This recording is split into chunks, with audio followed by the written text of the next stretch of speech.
Hey guys, my name's George Ricavina. Welcome to my podcast.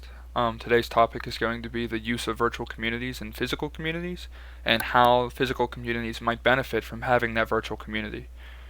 So, today's topics we're going to cover, just like I said, how virtual communities connect physical communities, how they benefit. There's lots of different aspects to a virtual community, and how the topic that I really want to cover is how a physical community benefits from having that added virtual community, especially maybe in this COVID world.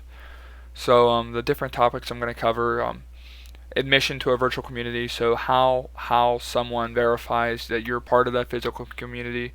Of course, they're just not going to let anyone in, and it'll be a private thing. And next, I'm going to cover community guidelines and content controls. So, like things like the roles that maybe the administrator has set up, post guidelines, what a post on there generally looks like, things like that.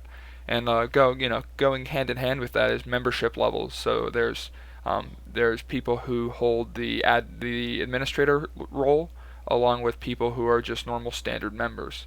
So, like, let's say a post doesn't meet the content guidelines, an admin may have the permission to get rid of it, while normal users don't. Next is the discussion post aspect. So that's just the whenever you look at your general timeline on the virtual communities, whenever you look at the page, someone might post something like, "Hey, I found blank. An Amazon package got delivered to my door. Um, it, it's not mine. You could come pick it up if you want." Something along those lines. So it is how the people of the community interact, um, using a virtual community whenever they're living together in a physical community.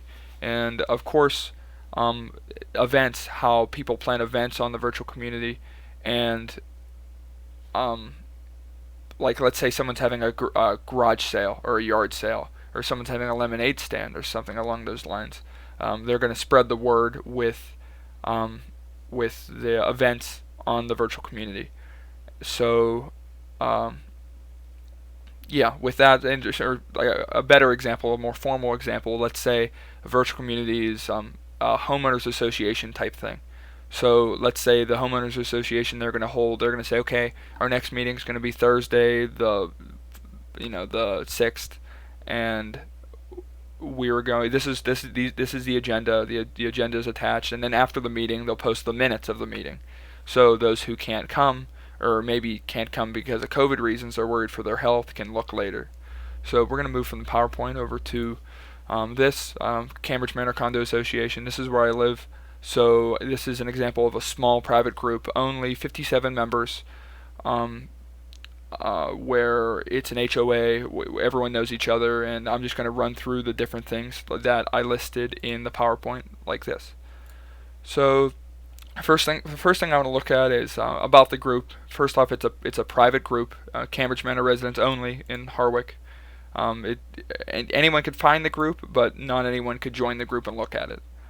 So, after that, we have the members. So, like I said, I wanted to get into, we have different normal level members, like Mary Lou, Susan, and Renee, and me, of course.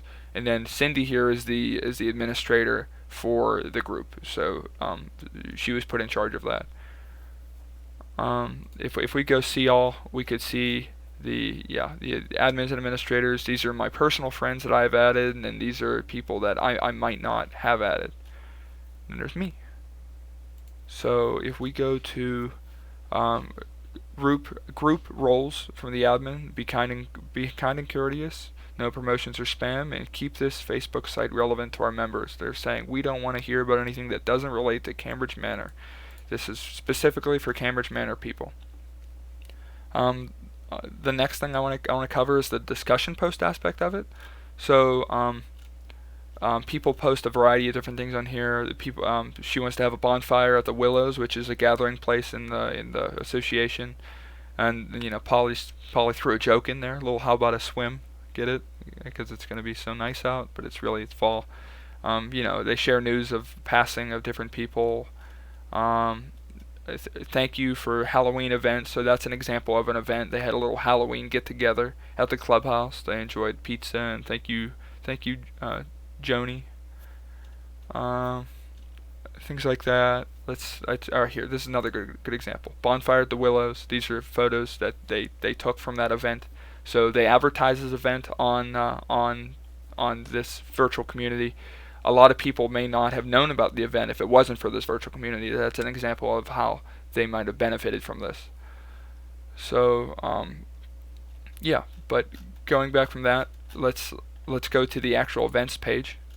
And so uh, the actual events page, they have a car wash, things like that. But you could tell from maybe the someone doesn't know how to actually create an event. So this normal Saturday the 17th at 6:30 p.m. It could be made an actual event in this platform here, and then people could RSVP to it, things like that, etc. But it just wasn't in that example.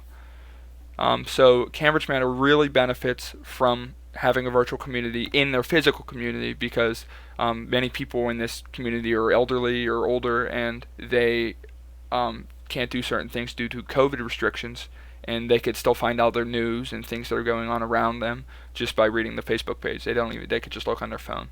The next one I want to look at is Springdale Borough News. This is near my house. This is where I went to high school. This is a little bit more funny one because it has 4,000 members, so a little bit less of a vetting process whenever you want to get into this. So they have this little group, citizen run for citizens, blah blah blah. So these are all the rules. No vulgar language. All posts are Springdale oriented. No spreading rumors, and no inappropriate things.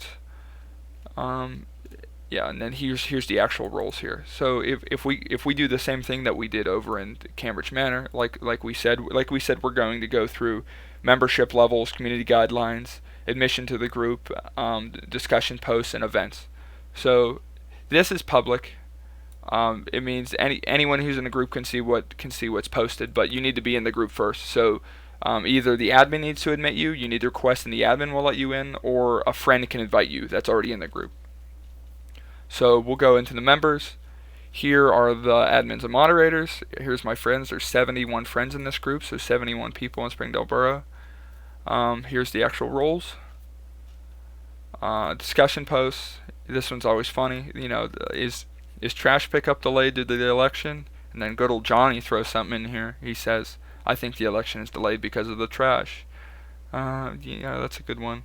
14 people like that one. So this is just a good way for everyone to get together, and spaghetti dinner event, different things like that. Desserts, people selling things. Looking for someone to remove my hedges. Any examples? So Corey says he could do it. Look at that. She already found her. Never mind. Corey's out of work now. But yeah. What's next? So we'll go to events here. Recycle, hard to recycle, so it looks like they're collecting old tube TVs. They have an Easter egg hunt challenge. Celebrate our first responders, car wash. So it's things like that. It's great for the community to get together. And so a lot of people, especially nowadays, don't get the paper. They get all their news off their phone. Maybe they don't have cable anymore. They don't pay the cable bill, but they still want to get their local news. So this is a good way to get their local news. This is a good way to incorporate their virtual community with their physical community, and a lot of people could benefit from that. So yeah, I really hope you enjoyed my podcast, and tune in next week.